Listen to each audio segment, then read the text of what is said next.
జనవరి 1 నుండి హోండా కార్ల ధరలు పెరగనున్నాయి. వెంటనే మీకు ఇష్టమైన హోండా కార్ని బుక్ చేసుకుని ₹1,00,000 వరకు ఆదా పొందండి. నమస్తే, వెల్కమ్ టు సుమన్ టీవీ.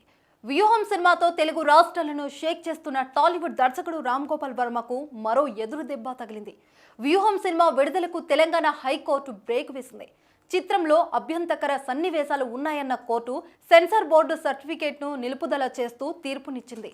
జనవరి 11 వరకు ఈ చిత్రాన్ని విడుదల చేయడానికి వీలు లేదని తేల్చి చెప్పింది.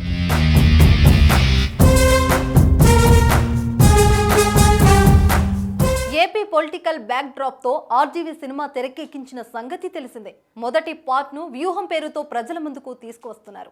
మాజీ సీఎం రాజశేఖర రెడ్డి చనిపోయాక జగన్ పై జరిగిన కుట్రలు, జగన్ జీవితంలో 2009 నుంచి 2014 వరకు ఏం జరిగింది, ఆ తర్వాత జగన్ సీఎం ఎలా అయ్యారు అనే అంశాలతో వర్మ ఈ సినిమాను తెరకెక్కించారు. జనవరి 29న రిలీజ్ చేయాలని భావించారు. కానీ సినిమా రిలీజ్ కు హైకోర్టులో చుక్కదరింది. సినిమాను చంద్రబాబు ప్రతిష్టని దెబ్బతీసేలా తెరకెక్కించారని, ఆ సినిమా రిలీజ్ ని అడ్డుకోవాలంటూ కోర్టులో నారా లోకేష్ వేసిన పిటిషన్ను న్యాయస్థానం విచారించి తీర్పును వెల్లడించింది. జనవరి 11 వరకు ఈ చిత్రాన్ని విడుదల చేయడానికి వీలు లేదని గురువారం అర్ధరాత్రి ఉత్తర్వులు జారీ చేసింది. తదుపరి విచారణను జనవరి 11కు వాయిదా వేసింది. ఆర్జీవీ ఈ కథని 2 భాగాలుగా తెరకెక్కిస్తున్నారు. మొదటి భాగం వ్యూహంగా ఆడియన్స్ ను ముందుకు వస్తుంటే, సెకండ్ పార్ట్ శపథంగా రాబోతుంది.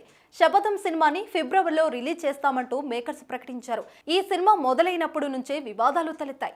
ఈ సినిమా కోసం ఆర్జీవీ 2-3 సార్లు సీఎం జగన్ ను కలవడం, వ్యూహం సినిమా టీడీపీకి వ్యతిరేకంగా వైసీపీకి అనుకూలంగా ఉందని ప్రచారం రావడంతో తీవ్ర విమర్శలు వచ్చాయి. సినిమా ట్రైలర్స్ లో కూడా ఈ విషయం స్పష్టంగా తేలడంతో టీడీపీ నాయకులు ఆర్జీవీ సినిమాపై న్యాయ పోరాటానికి దిగారు. వ్యూహం సినిమా ప్రమోషన్ ను కూడా ఓ రేంజ్ లో చేపట్టారు. ఇటీవల సినిమా ఫ్రీ రిలీజ్ ఈవెంట్ ను గ్రాండ్ గా నిర్వహించారు. ఈ కార్యక్రమానికి వైసీపీ మంత్రులు, ఎమ్మెల్యేలు హాజరవ్వడం చర్చనీయాంశమైంది.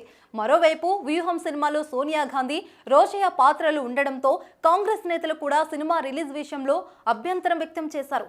కొందరు కాంగ్రెస్ నేతలు ఏపీ హైకోర్టును ఆశ్రయించారు. ఈ పరిణామాల మధ్యనే వ్యూహం సినిమా రిలీజ్ కు తెలంగాణ హైకోర్టు బ్రేక్ వేసింది.